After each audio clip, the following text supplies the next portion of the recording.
Ladies and gentlemen, welcome to a audio-only reading of some poetry. Before we get started, I would like to apologize again for the 18th time for being late in making this video. It's not because I don't like making them, I just get sidetracked. I get easily sidetracked is the problem. But, I have no internet today because my internet got killed, so I won't be uploading this today, but I figured why not make a video.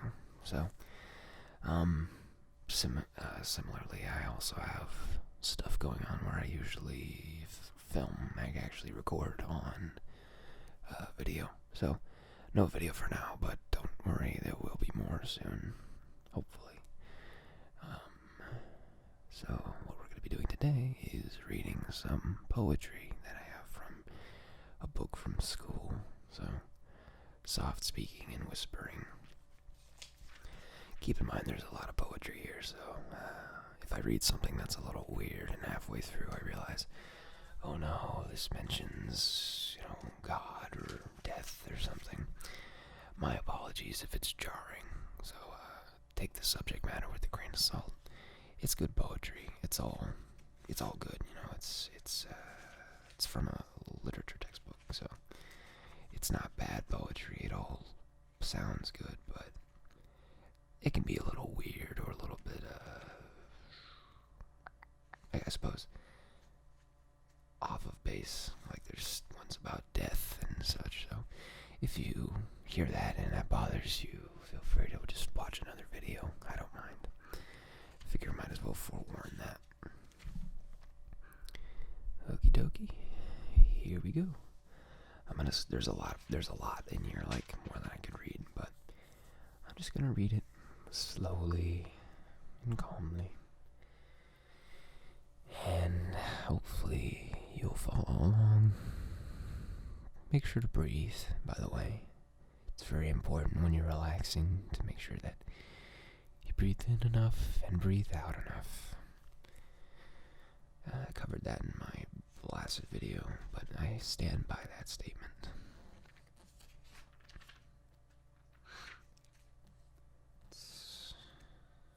Here we go.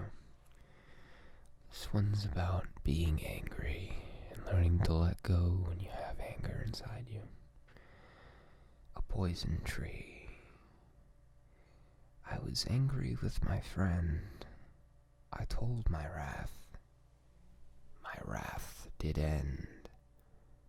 I was angry with my foe. I told it not. My wrath did grow. And I watered it in fears, night and morning with my tears. And I sunned it with smiles and with soft, deceitful wiles, and it grew both day and night, till it bore an apple bright, and my foe beheld it shine, and he knew that it was mine, and into my garden stole, and when the night had veiled the pole, in the morning glad I see my foe outstretched beneath the tree.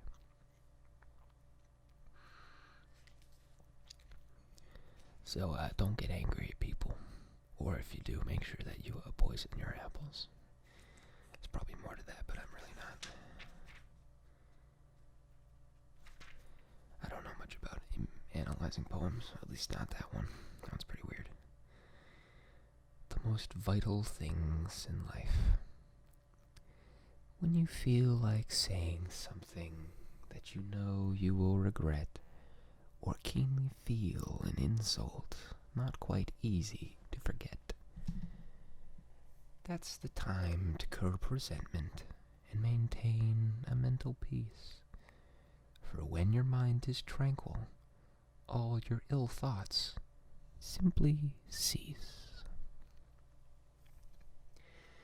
It is easy to be angry when defrauded or defied, to be peeved and disappointed if your wishes are denied.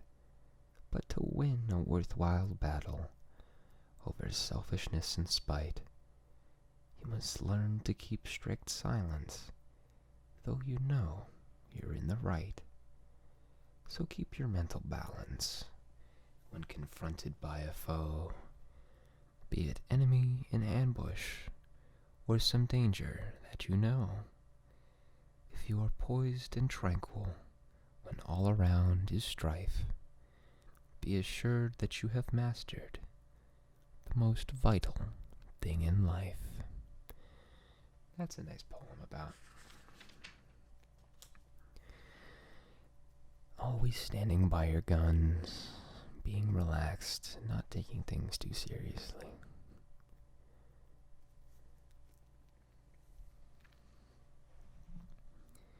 Longing. Come to me in my dreams, and then by day I shall be well again. For then the night will more than pay the hopeless longing of the day. Come as thou camp'st 1,000 times, a messenger from radiant climes, and smile on thy new world and be as kind to others as to me. Or as thou never camp'st in sooth, come now, and let me dream in truth, and part my hair and kiss my brow, and say, my love, why sufferest thou? Come to me in my dreams, and then by day I shall be well again.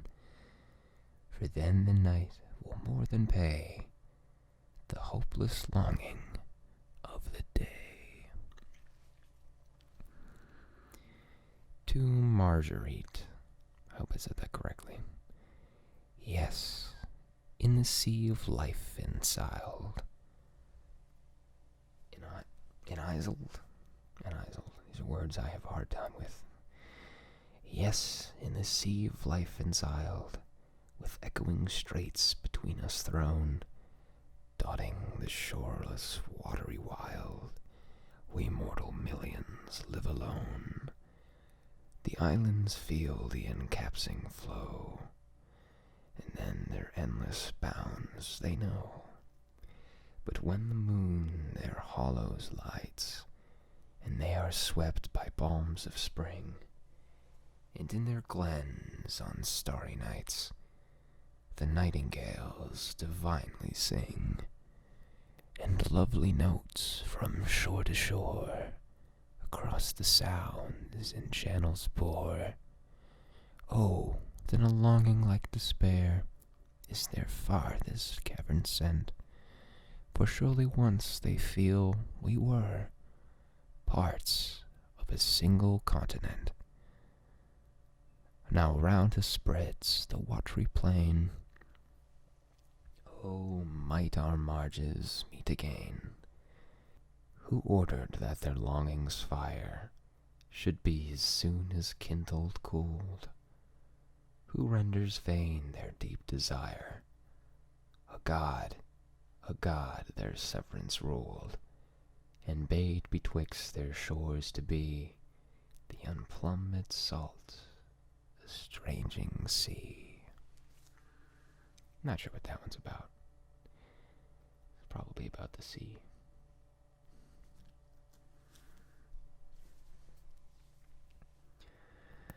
Pitcher. His art is eccentricity, his aim, how not to hit the mark he seems to aim at, his passion, how to avoid the obvious, his technique, how to wary the avoidance. The others throw to be comprehended, he throws to be a moment misunderstood, yet not too much, too errant, wild and errant.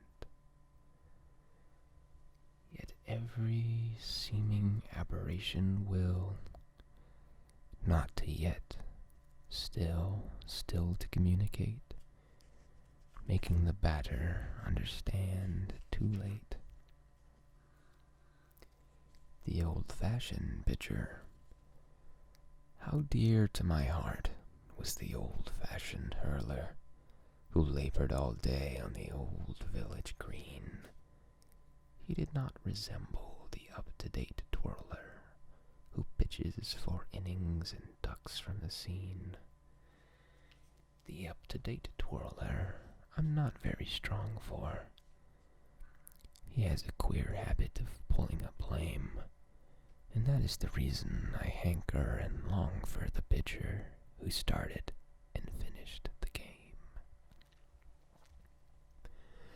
The old-fashioned pitcher, the iron-armed pitcher, the stout-hearted pitcher who finished the game.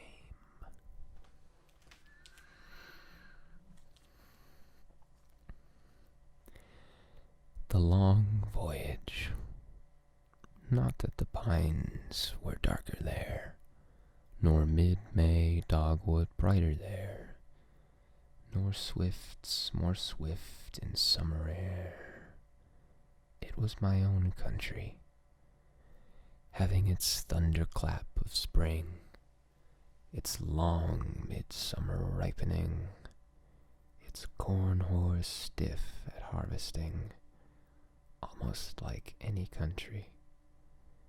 Yet, being mine, its face, its speech, its hill spent low within my reach, its rither birch and upland beech were mine, of my own country. Now the dark waters at the bow fold back like earth against the plow. Foam brightens like the dogwood now, at home in my own country.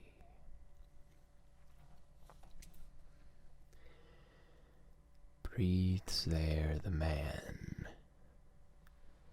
breathes there the man, with soul so dead, who never to himself hath said, "This is my own, my native land, whose heart hath ne'er within him burned. As home his footsteps he hath turned, from wandering on a foreign strand. If such there breathe, go, mark him well, for him no minstrel raptures swell. High though his titles, proud his name, boundless his wealth as wish can claim, despite those titles, power and pelf, the wretch, concentred all in self, living shall forfeit far renown, and doubly dying shall go down to the vile dust from whence he sprung, unwept, unhonored, and unsung."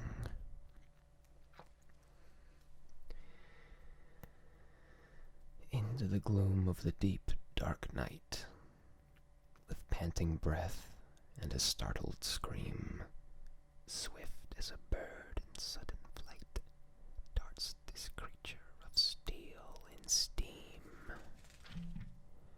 Awful dangers are lurking nigh, rocks and chasms are near the track, but straight by the light of its great white eye, it speeds through the shadows, dense and black. Terrible thoughts and fierce desires trouble its mad heart many an hour, where burn and smolder the hidden fires, coupled ever with might and power. It hates as a wild horse hates the rain, the narrow track by vale and hill, and shrieks with a cry of startled pain, and longs to follow its own wild will. That poem is called The Engine. I believe it's about trains. I like to see it lap the miles.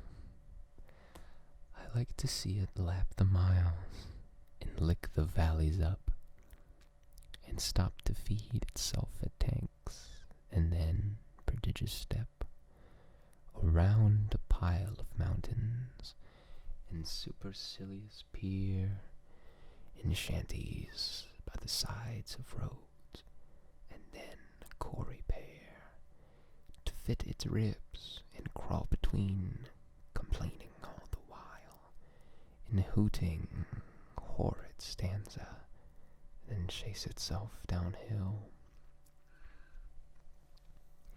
And they, like Bonerges, and punctual as a star, stop, docile and omnipotent, at its own stable door.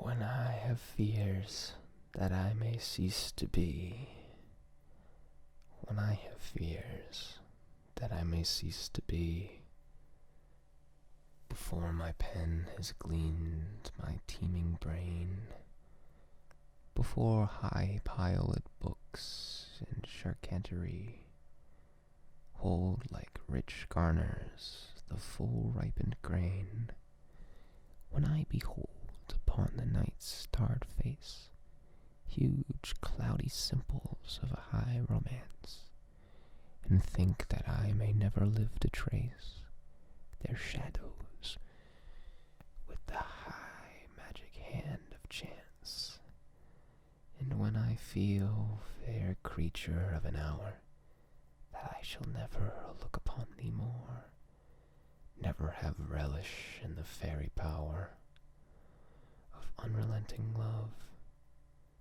then on the shore of the wild world I stand alone, and think till love and fame to nothingness do sink. O solitude, if I must with thee dwell, let it not be among the jumbled heap of murky buildings. Climb with me the steep nature's observatory, whence the dell its flowery slopes, its river's crystal swell, may seem a span. Let me thy vigils keep, mongst boughs pavilioned, where the deer's swift leap startles the wild bee from the foxglove bell. But though I'll gladly trace these scenes with thee, yet the sweet converse of an innocent mind, whose words are images of thoughts refined, is my soul's pleasure, and it sure must be almost the highest bliss of humankind, when to thy haunts two kindred spirits flee.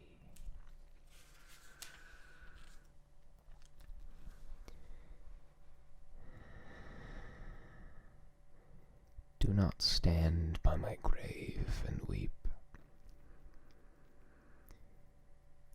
Do not stand by my grave and weep.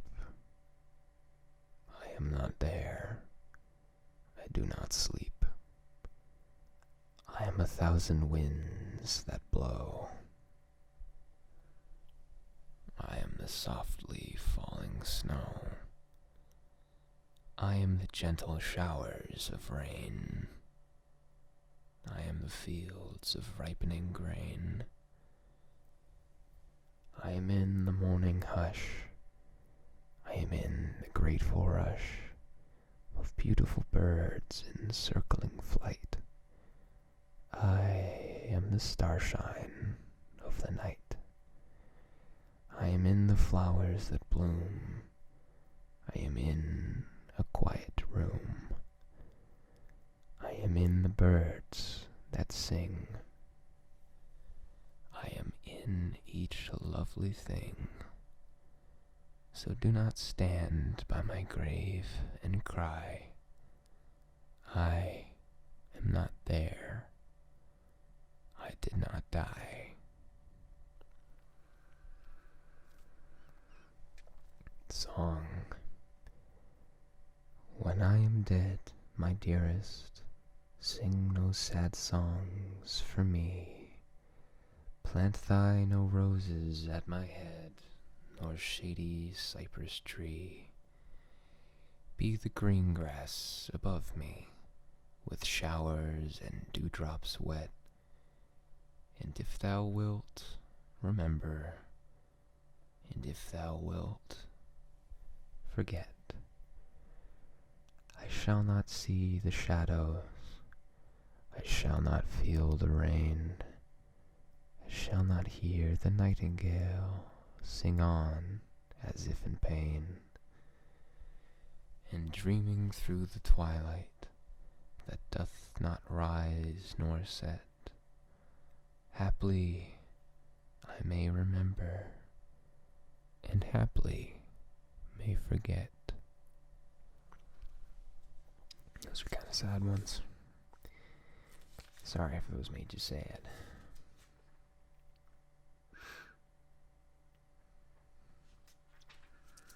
But I like them.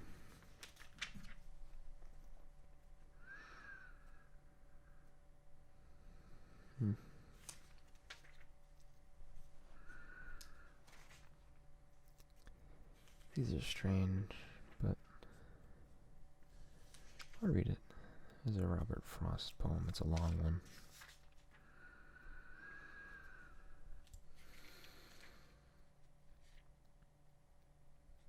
Okay.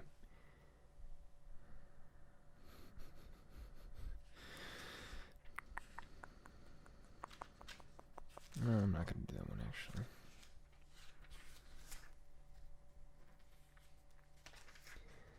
Let's do Sunday morning.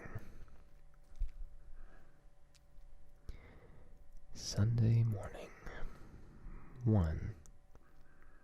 Complacencies of the Pinot Noir and late. Coffee and oranges in a sunny chair, and the green freedom of a cockatoo upon a rug mingle to dissipate. The holy hush of ancient sacrifice, the dreams a little, and she feels the dark encroachment of that old catastrophe as a calm darkens among water lights. The pungent oranges and bright green wings seem things in some procession of the dead, widening across wide water without sound.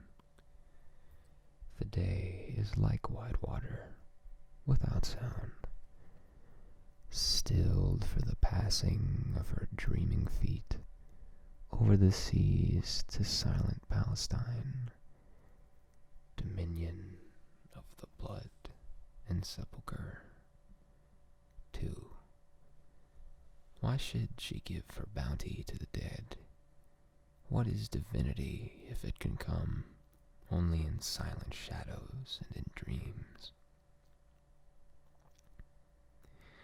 Shall she not find in comforts of the sun, in pungent fruits and bright green wings, or else in any balmy or beauty of the earth, things to be cherished like the thoughts of heaven? Divinity must live within herself, passions of rain or moods in falling snow, grievings and loneliness or unsubdued elations when the forest blooms, gusty emotions on wet roads on autumn nights, all pleasures and all pains, remembering the bough of summer and the winter branch. These are the measures destined for her soul. 3. Jove in the clouds had his inhuman birth. No mother suckled him, no sweet land gave large-mannered motions to his mithy mind.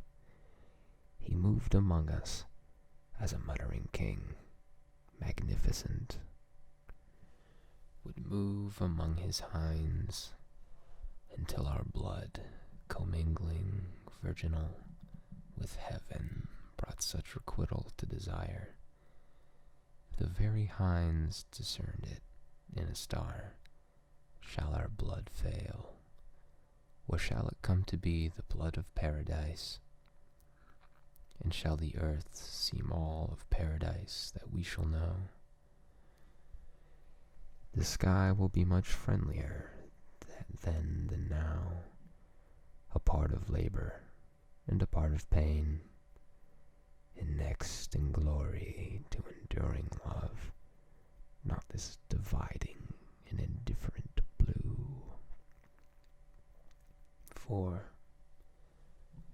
She says, I am content when wakened birds, before they fly, test the reality of misty fields by their sweet questionings. But when the birds are gone, and their warm fields return no more, where then is paradise? There is not any haunt of prophecy, nor any old chimera of the grave,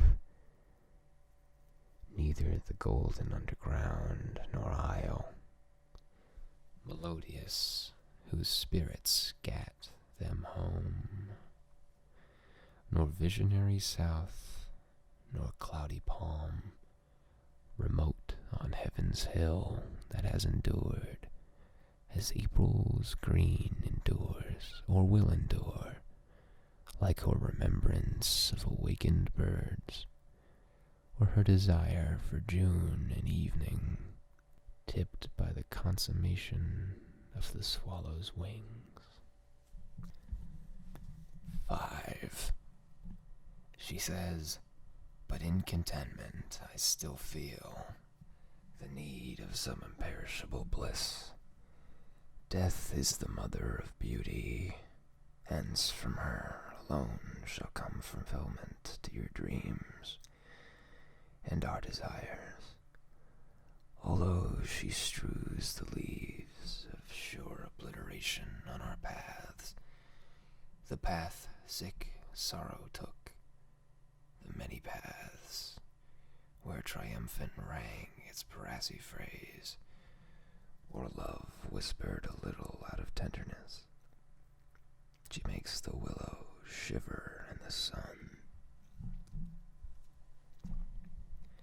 For maidens who were wont to sit and gaze upon the grass, relinquished to their feet, she causes boys to pile new plums and pears on disregarded plate. The maidens taste and stray impassioned in the littering leaves. 6. Is there no change of death in paradise? Does ripe fruit never fall?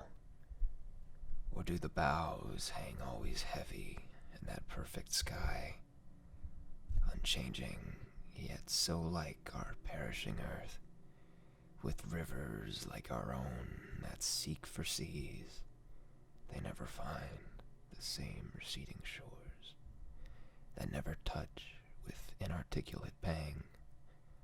Why set the pair upon those river banks, or spice the shores with odors of the plum? Alas, that they should wear our colors there, the silkening weavings of our afternoons, and pick the strings of our insipid lutes. Death is the mother of beauty, mystical within whose burning bosom we devise our earthly mothers waiting sleeplessly. 7. Supple and turbulent, a ring of men shall chant an orgy on a summer morn, their boisterous devotion to the sun, not as a god, but as a god might be, naked among them, like a savage source. Their chant shall be a chant of paradise, out of their blood, returning to the sky.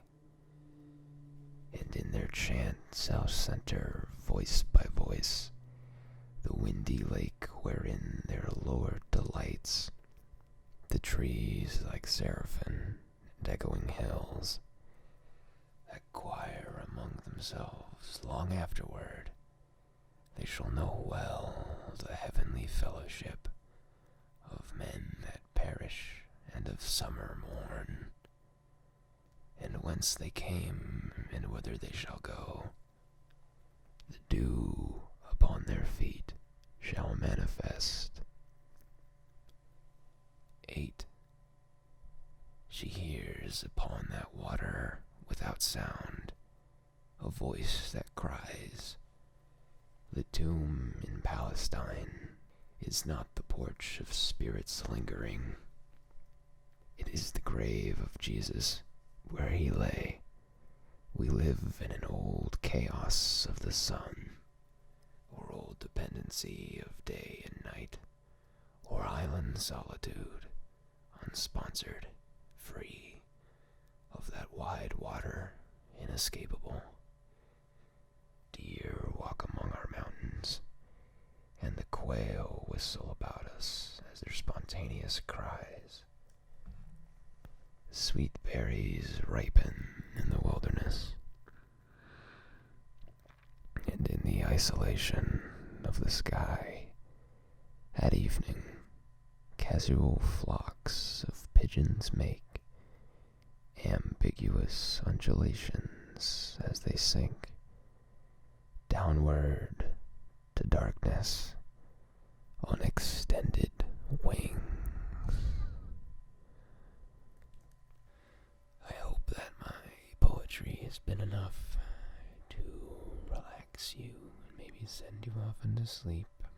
And if you're sleeping now, I hope it's a restful one. And if you'll be sleeping soon, then I hope that is a restful one. Thank you for listening, and sleep tight.